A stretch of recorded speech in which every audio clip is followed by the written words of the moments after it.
Lady Gold looked at Nneka and said, "See, you are now in the city. You have to shine your eyes. Your dreams here is to make money and save your siblings from poverty. You have to use what you have to get what you want." Nneka kindly looked at her and said, "Please, ma, explain to me. I don't understand." Madam Gold smiled and came closer to Nneka's ear. She whispered, "Sleep with rich men to make big money. That is what I help your mates to do to get quick money." Nneka's eyes opened wide in shock. She quickly shouted, "No, ma, I am sorry, I can't do that." Immediately, Madam Gold's face changed. She became angry, stood up and pointed at the door. "Leave my house," she shouted. "If you are not ready to make money, then get out." Nneka picked up her small bag with tears in her eyes. She walked out of the house slowly, not knowing where to go. It was already getting dark. She stood outside and looked around, confused and afraid. She sat down by the roadside and cried quietly. "Is this the city life everyone talked about?" she said to herself. She had nowhere to sleep, no food, no family in the city. But one thing she knew was that she would never sell her body for money. She would rather suffer and make it the right way. Nneka happens to be the first daughter and child of the family of three. Their father was beaten by a snake in the farm and died instantly. Their mother was locked down by a vehicle on her way back from the market. She didn't survive it. Since then, Nneka has been the only one taking care of her younger siblings by doing farming and any available work in the village just to put food on their table. Life was not easy for Nneka. She woke up every morning to go to the farm. After working for hours, she would come back home tired but still cook for her siblings. Sometimes they ate only once a day and made sure her younger ones went to school even if she couldn't continue her own education. She decided to go to the city to hustle more and make more money just to take care of her siblings. And she arrived the city by the help of Madam Gold, whom she thought have a good work for her to do, but was disappointed after hearing the type of work she has to offer. The same Nneka who had been sent out of the house by Madam Gold had nowhere to go. That night, she slept under a gutter by the roadside. The cold breeze beat her skin and mosquitoes did not let her rest. Her clothes were wet and dirty. She held her bag tightly to her chest and cried herself to sleep. The next morning, Nneka woke up weak and hungry. Her body was stiff from sleeping on the ground. She looked around, not knowing what else to do or where to go. Tears filled her eyes again. She stood up slowly and sat by the corner of the road, watching people pass by without even looking at her. She thought about going back to the village, but she remembered how hard life was there. No money, no good food, and no help. She also remembered how her siblings depended on her. She shook her head and said to herself, "Going back is not an option." Then she thought about going back to Madame Go's house, but she had no idea how to find her way back. She didn't even know the name of the street. She was new in the city. Everything looked strange and confusing. The only thing Nneka could do was to cry. She cried and cried until her voice became weak. She cried until her eyes were swollen and red. She cried until she became tired and laid her head again by the gutter, not knowing what her future would be. Nneka stood up, carried her bags, and said boldly to herself, "I must do something to save my siblings from poverty. The suffering is becoming too much." With that strong voice of determination, she stepped into the heart of town. Her eyes moved from shop to shop, her legs tired but her heart strong. She went from one place to another, asking for any kind of job. She begged at saloons, restaurants, and even roadside shops, but no one agreed to give her work. Some told her she looked dirty, others said they didn't lead anyone. Still, she didn't give up. While walking along a dusty road, She heard the sound of shovels and hammers. She looked ahead and saw some men building houses. Quickly, she ran to them. With a shaky voice but bold face, she said, "Please, sir, give me any kind of work to do. I will do it. I need money to help my family." One of the men looked at her and laughed. "This kind of work is not for girls like you. It's hard. You will not last 1 hour," he said. Another one added, "We only give this kind of work to boys. You should go home or look for a job in a shop." But Nneka didn't move. "Please, even if it is to turn sand or carry blocks, I will do it," she pleaded. Her voice cracked, but her eyes were strong. The men looked at her again, surprised by her courage. One of them, an older man with a soft heart, said, "You really want to work?" Nneka nodded quickly. "Yes, sir, I am ready." The man looked at the others and said, "Let's give her a chance. Let her start by turning sand. If she can do that, then we will know she is serious." Nneka smiled for the first time in days. She dropped her bags and picked up the shovel. It was heavy, but she didn't care. She started turning the sand slowly with sweat already forming on her forehead. Though her arms were ached and her back pained her, she kept going. She had one thing in her mind: "I must save my siblings from poverty." Nneka was very happy after working so hard that day. The people who gave her the job were pleased with her and paid her well. They told her to come back the next day if she could still do the job. She smiled and thanked them.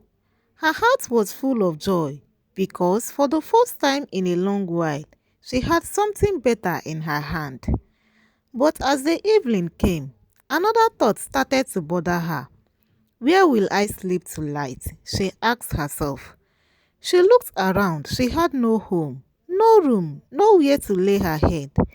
Going back to the street or sleeping under the gutter again scared her. She decided to stay calm and waited patiently. One by one, the workers began to leave the building site. Slowly, all left. When the place was quiet and empty, Nneka quietly walked back inside.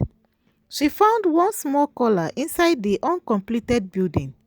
It was dusty, but at least it had a roof over it. She cleaned the collar a little with her hands, spread her wrapper on the floor and lay down. It was not a soft bed, but it was better than the street. She looked up at the open ceiling, whispering a short prayer, and said to herself, "This is just the beginning. I won't give up. I must keep pushing." With tired eyes and a hopeful heart, Nneka slowly closed her eyes and slept there for the night. Nneka woke up very early in the morning. The sun was not yet out. She quickly stood up, cleaned her face with the edge of her wrapper, and stepped outside the building. She sat quietly by the side of the house so that no one would know she passed the night there. She didn't want anyone to laugh at her or send her away. Soon, the other workers began to arrive. As the work started for the day, Nneka joined them. She worked and worked, even harder than the male workers. She carried blocks, mixed cement, and even helped in lifting heavy things. The men were surprised at how strong and serious she was. The engineer of the site, a kind and respected man, began to notice her. He was very impressed. He would say in front of everyone, "This girl is strong and hardworking. I am proud of you, Nneka. What a man can do, you proved it to me that a woman can do it better." Everyone would clap and cheer for her. Sometimes he paid her more than the others. This made Nneka happy and encouraged her to keep working hard. Each time she received money, she saved some and sent some to her younger ones in the village.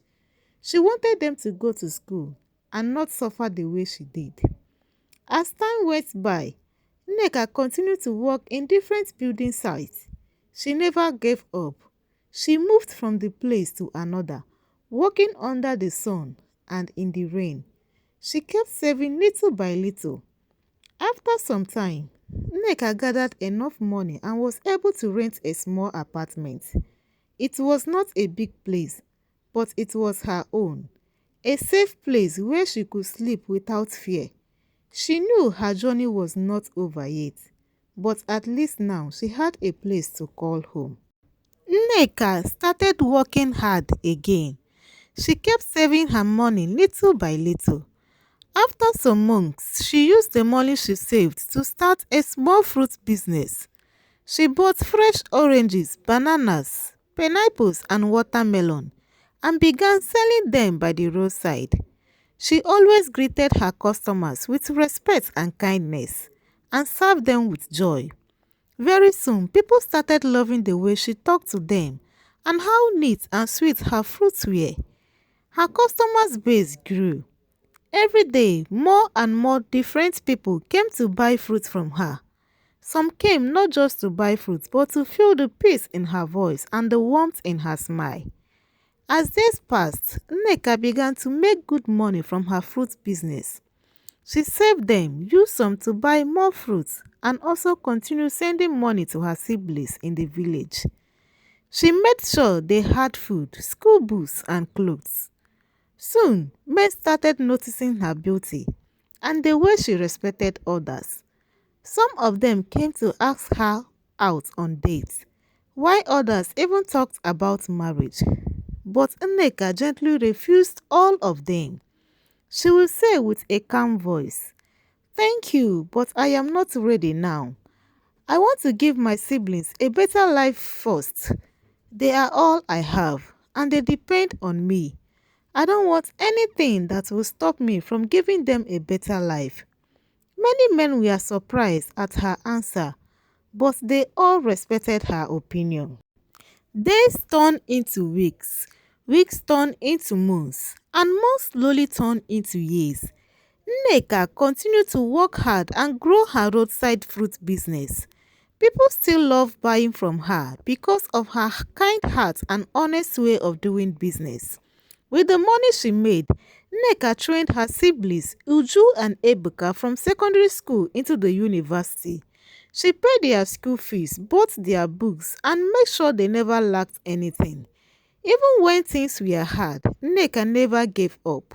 She would rather go hungry than let her siblings suffer.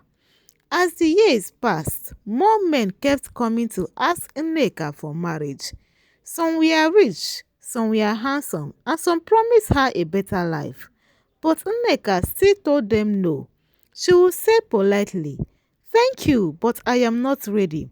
I want my siblings to stand on their feet first before I think of myself." She believed that when the time was right, love and marriage would come. But for now, she chose to give her siblings the best life.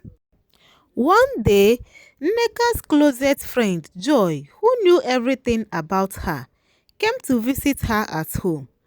After talking for a while, Joy looked at her and said softly, "Nneka, are you sure you are doing the right thing? The way you keep rejecting your suitors all because of your siblings who are now adults, it's something I don't understand. Or is there something you are not telling me?" Nneka looked at her friend and gave her a small calm smile.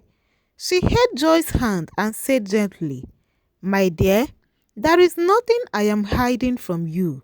I just want Uju and Ebuka to have a good life. That is all. Poverty really dealt with us. You know what we went through. I don't want them to suffer again.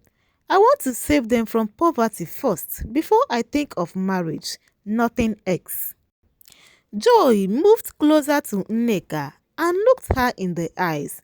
She held her hand and said in a serious tone, "See, Nneka, you have done a lot. You have sacrificed so much for Uju and Ebuka. Besides, they are now adults. They are in the university already. They can work and go to school at the same time. There are many students doing that. They shouldn't be depending on you alone." She paused for a moment and continued, Nneka, you are my friend, and I will always tell you the truth. It's better you think about marriage now that men are still coming your way. A time may come when you will want to settle down and you won't find anyone. Men won't keep coming forever. At once, Nneka raised her voice a little and said, God forbid, Joy. I believe that when I fully settled my siblings, more suitors will come, and I will still get married. Let me finish what I started first. Joy shook her head gently and gave her a small sigh. Nneka, be wise, she said calmly. Age is no longer on your side. Don't die because of your family. They may one day do something you never expected. Don't carry everything on your head. Then Joy stood up and said as she walked away, a word is enough for the wise. Nneka remained silent as Joy walked away. She watched her friend disappear down the road, then slowly turned her eyes to the ground. Her heart began to beat fast as her mind went deep into thoughts. Is Joy really making sense? She asked herself quietly. Is she right? Should I start thinking about marriage? She sat still for a while, thinking. Then she shook her head slowly and said, No, my family first. She stood up and walked back into her small room. As she sat on the edge of her bed, she whispered again, Yes, I am 35 years now, but that doesn't mean anything. Age is just a number. I must see Uju and Emeka succeed before I think of getting married. She leaned back gently on the bed and closed her eyes for a moment. She needed to rest her body before going out for the day's business. As she lay there, her heart was heavy, but her mind was strong. She believed in her mission, and she was ready to keep going no matter what others said. 5 years later, Uju and Ebuka both graduated from the university. It was one of the happiest days in Nneka's life. She danced with joy and hugged them tightly. Tears of happiness rolled down her cheeks. She smiled and said, Thank you, God, you did not put me to shame. Not long after, Nneka used her savings to buy good jobs for them. By God's grace, both Uju and Ebuka got good and well-paying jobs in respected companies. They started working and earning their own money. One evening, Nneka took her bath and sat quietly in her bedroom. The house was peaceful. She looked around and said to herself, I am now free. I have settled my siblings. They are now graduates. They are working. They are doing well. This is the right time for me to settle down in my husband's house. She smiled and laid back on her bed, feeling peace in her heart. For the first time in many years, Nneka thought about her own happiness. Now she was ready to open her heart for love and marriage. Nneka was now 40 years old. She expected that men would start coming again to ask for her hand in marriage, just like before when many men were coming. Rich, young and handsome men, but to her surprise no one came.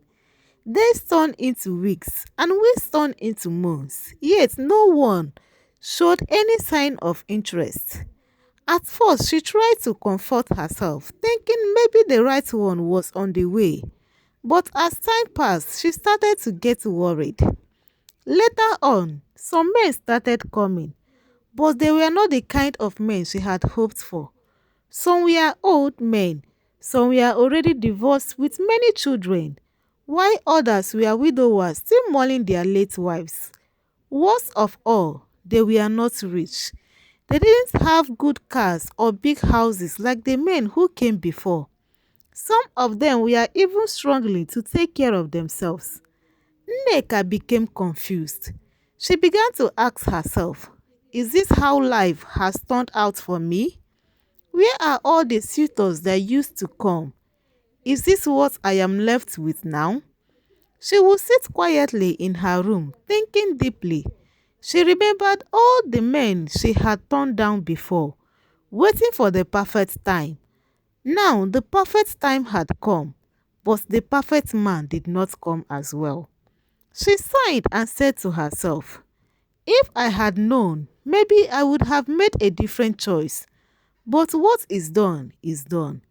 And just like that, Nneka's heart grew heavy and her eyes is filled with tears. Years passed. Emeka and Uju were now happily married with 2 children each.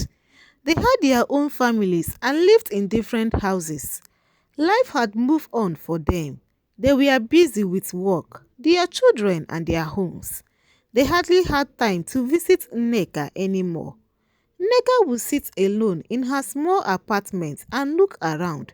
The house was quiet, too quiet, no sound of children laughing, no husband coming home from work, no family gathering around her. She felt so alone. She had given everything in raising her siblings. She worked hard, suffered, and even gave up on her own dreams. She thought that when they were settled, it would be her turn to be happy. But now her siblings had their own lives and hardly remembered her. Sometimes, Nneka would sit on her bed at night and cry. She wished she could turn back the hands of time. She wished she had many different choices. But now it was too late. The years had gone. The chances were gone. She often blamed herself. She remembered her friend Joy, who once told her, Nneka, think about your own future too. Don't forget yourself while helping your siblings. But Nneka didn't listen. She thought she was doing the right thing. Now she realized that Joy was right. Each day, Nneka prayed and hoped that one day her own happiness would come. But deep inside, her heart was heavy with regrets. Every passing day, Nneka felt more and more alone. Nobody called her anymore, not even her siblings. The house felt empty, her heart even emptier. Even her fruit business was no longer moving well like before. Customers had reduced, and the small money she used to make was no longer coming in. Young men started coming around again, but not for love. They made sweet promises to her. They acted like they cared, but after sleeping with her, they would disappear. Each one left her more heartbroken than the last. They came, used her and left. Nneka felt dirty, broken and used. The pain was too much. She felt hurt, rejected and alone. She had no child to call her own, no husband to hold her hand, and no real friend by her side. The years passed quickly. She grew older. Her body became weak and her beauty faded. She began to regret deeply.